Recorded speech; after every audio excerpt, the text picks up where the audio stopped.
Hey, a professional gets results consistent. That's a fact. I wanted to ask you a question, man. I feel like people may appreciate hearing your take on this.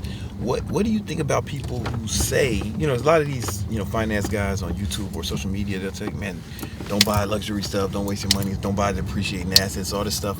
However, you're about to buy your second luxury car, you know what I'm saying? You're covered in diamonds. You're covered, covered in new platinum Rolex, Platinum. The day. I already got the white gold, the rose gold, and the yellow gold one. I thought I should get the platinum exactly. one. I thought you should too, but a lot of people would disagree with that. They would say save your money, invest in everything, and I hear that a lot. But what's your take? Well, regarding jewelry, my jeweler calls me about every 3 weeks and offers me more money than I paid for the stuff. Exactly. He wishes he could buy it back from me. Yeah. And, I say that respectfully. He's a good guy. But, he calls me about every 3 weeks. And says, same guy, hey, my same jeweler? Mm-hmm. Oh, man, Dimitri, what up? Said, hey, could I sell that? Can I buy that back from you for, 40% more than you paid for it, 10 months ago? Yeah.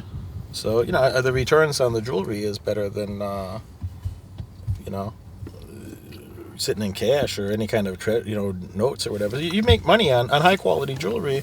That's what people don't understand sometimes. If you buy high quality jewelry used, because only suckers pay retail. If you buy used high quality jewelry, people buy this shit, they don't even wear it. It's like mint condition, so you got to pay the used price. Yeah.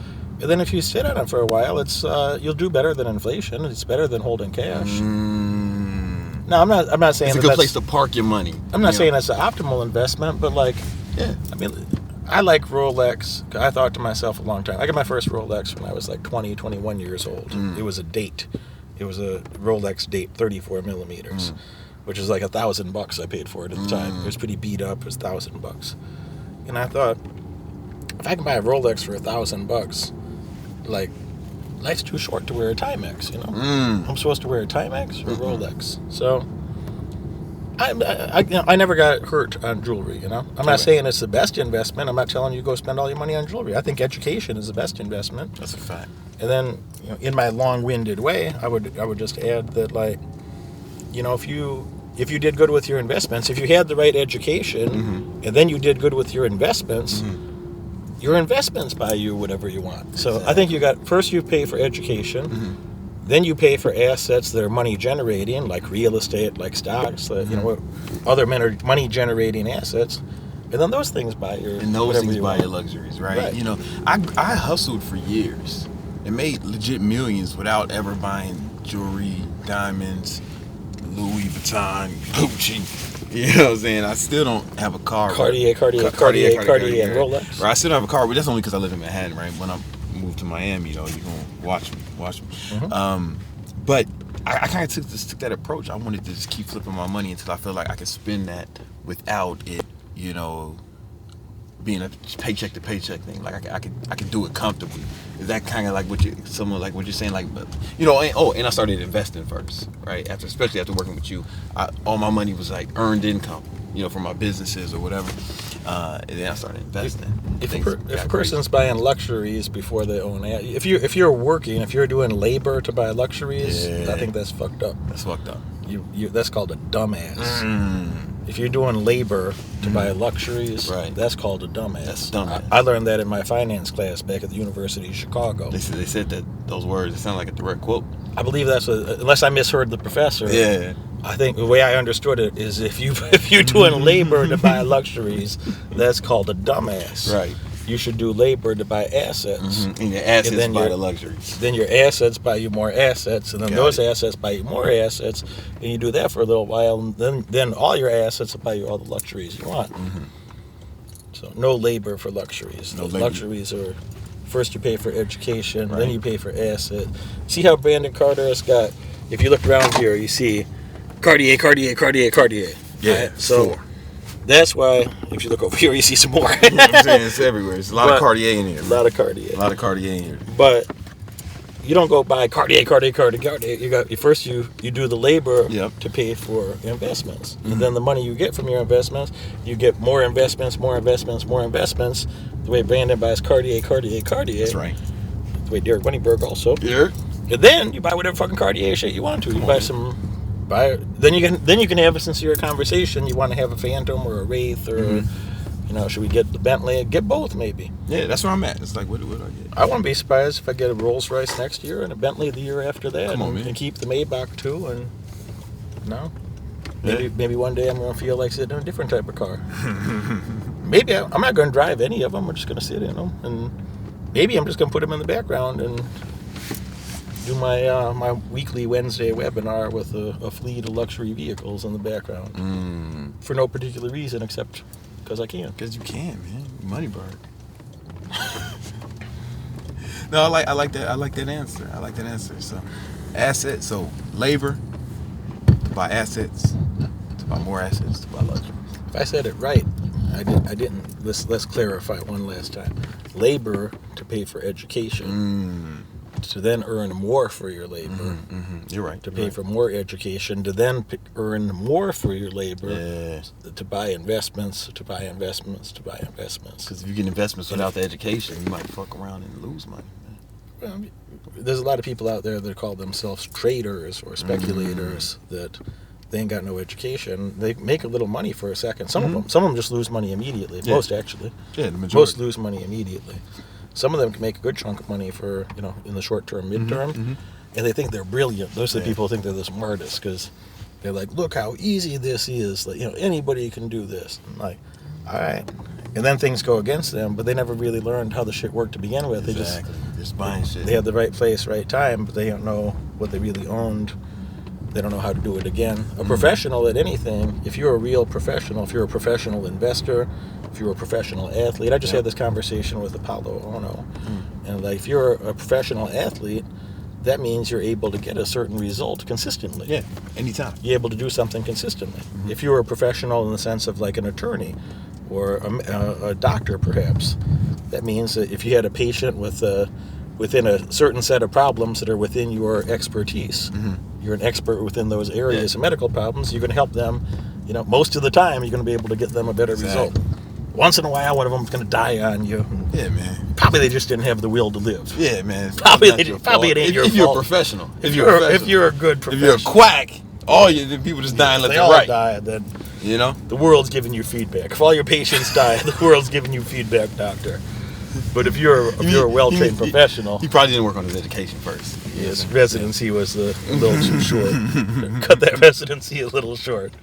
Should have paid a little more attention in med school, maybe. But hey, a professional gets results consistently. That's a fact.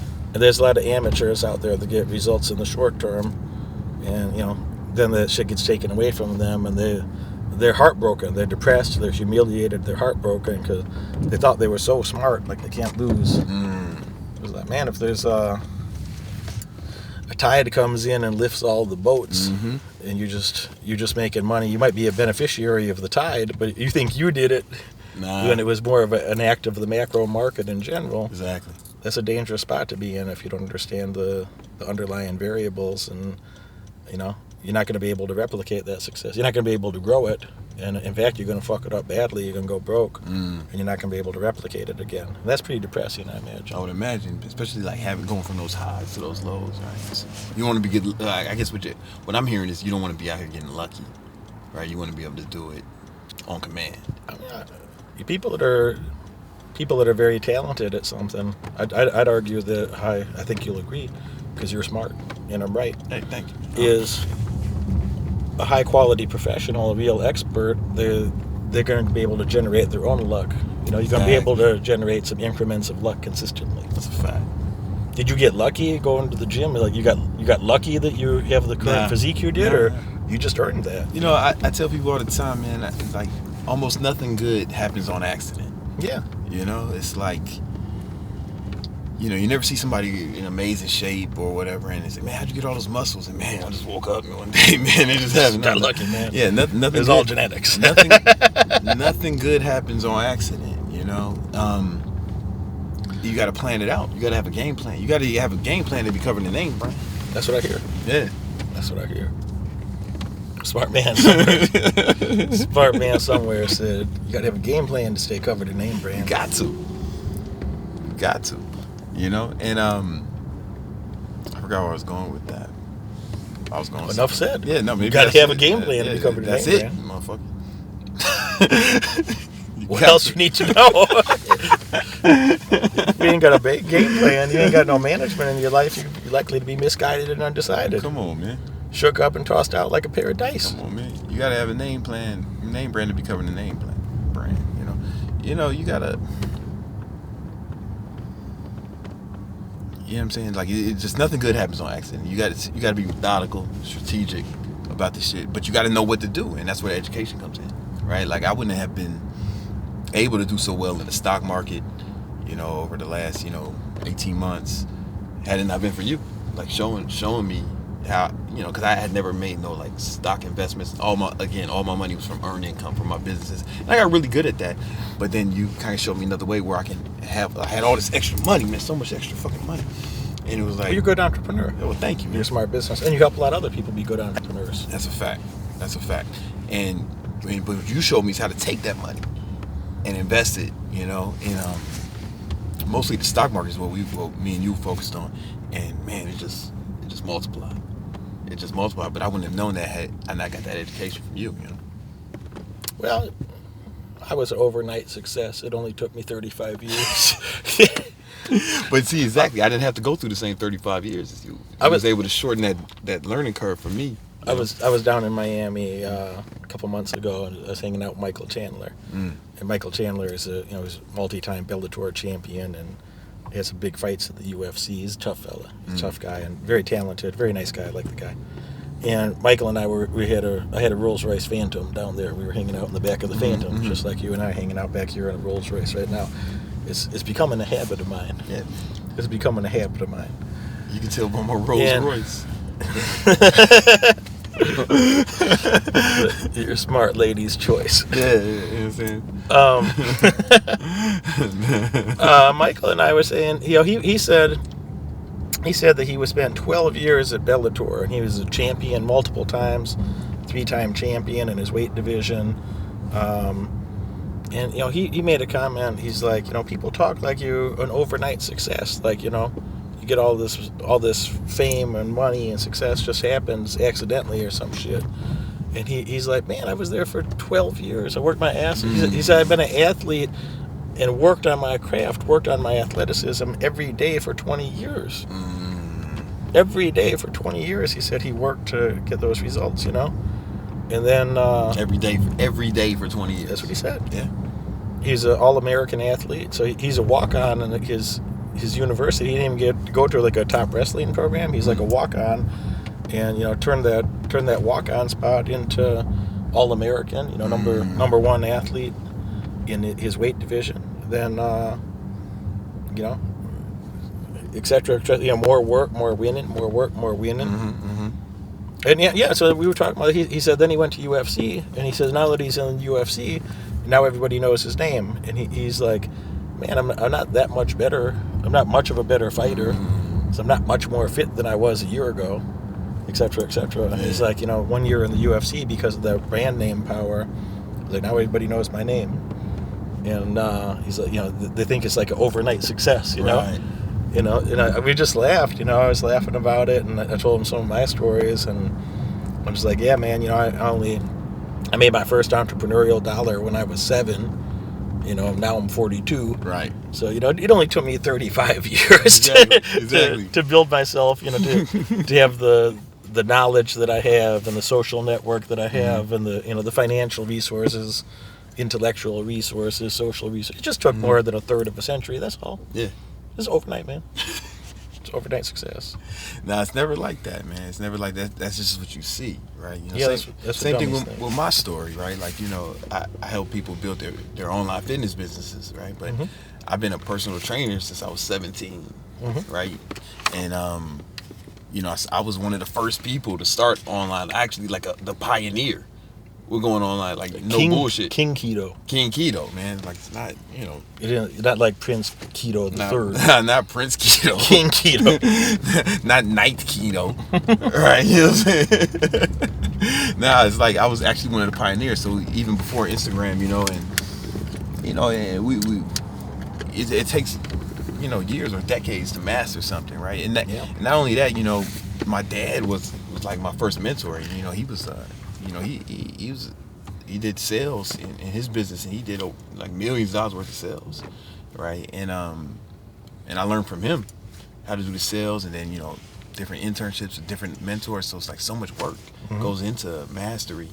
But the only thing I noticed that can really shorten that curve is like mentorship, right? Same way you did with me with the stock market, right? You know, I don't think I would have been able to accomplish those same results. I mean, in fact, I know I wouldn't, at least not in that amount of time, right? It took me 30 years of studying economics. Instead, I just went to you, right? Mentorship is a shortcut, I believe. What are your thoughts? Well, it's the same reason I asked you when I was getting serious about lifting weights. And you know, I haven't taken my diet so seriously. I'm not a pro bodybuilder. I'm not an athlete, but I like being strong. So when somebody says, "Derek, why are you fat?" then I can punch them extra hard. Exactly. So I got a boxing coach to help me with my technique too. So I got the strength. You helped me with that, and you know, then I got boxing coach to help me with my technique, and it's all good. You know. So, but you know, I had boxing. You know, Paul Lee Malinacci was over. He's helping me with my boxing. He comes and sees me once a month, spends a few days, and we work out a few days in a row. And you know, we fucking hit something so many times. You know, a couple thousand impact, and your hands are tender and swole. But he teaching me how to be a better boxer. You taught me about, you know, how to be a better weightlifter. So anything new, anything that I want to learn that, even if I think I know it pretty good, I want to go talk to like a subject matter expert. That's a fact. I want to go talk to somebody like, you know, there's no way that I know more about, you know, like bodybuilding, diet, that whole area, like, you know, fitness stuff. There's no way I know more about that than you do. I know some stuff about it. I might know a lot more than average, actually. Doesn't mean I'm doing it, but I might know about it. But there's no way I know more than you about that. Like you spent your life learning about that. Right, and doing it and teaching other people, training people at a high level, right? So it's a quick, real shortcut. Here's the lows. Some people are dedicated to a life of not much. Some people are like, they're just resigned to, like, when they see somebody balling, when they see somebody getting a great result of any kind, you know, somewhere in their head there's like, oh, that's not for me, you know. And some of them, they know they could do it. They know theoretically, like, fuck, that guy probably works hard and earned that spot. But they know they're a bitch inside. And when they reflect on their inner bitchness and their, you know, lack of commitment to go earn a high quality outcome, then instead of just, you know, they don't want to dwell on that too long. They know they're a bitch. They know they're a fucking bum and a loser and they're going to die a nobody. They know that inside. But they rather say, oh, that guy got lucky, or it's like, you know, or fuck that guy. Well, it mitigates the feelings of inadequacy, right? If you can say something to that effect, right? You know, it exonerates them of responsibility for their own outcomes. You ever been hated on anybody doing significantly better than you? Hated on by anyone doing significantly better than me? I don't remember ever being hated on by, you know, I never had like a billionaire tell me I was broke or something, you know?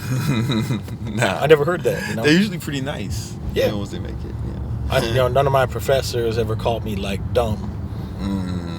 You know, I just never been hated on by somebody that was doing a lot better. I've been hated on by some idiots. I've been hated on by some of those underachieving, you know, inadequate people. Man.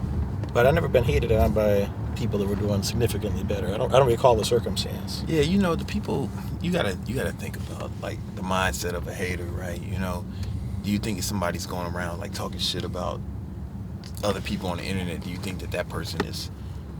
think that person is happy, successful, and confident, right? Seriously, you think like Jay-Z, you know what I'm saying, he you know, sells out a show at the Barclays Center, and, you know, and then goes, you know, does another multi-million-dollar deal, $100 million deal, his levels, right? You know? And then makes love to Beyonce, and then says, man, you know what?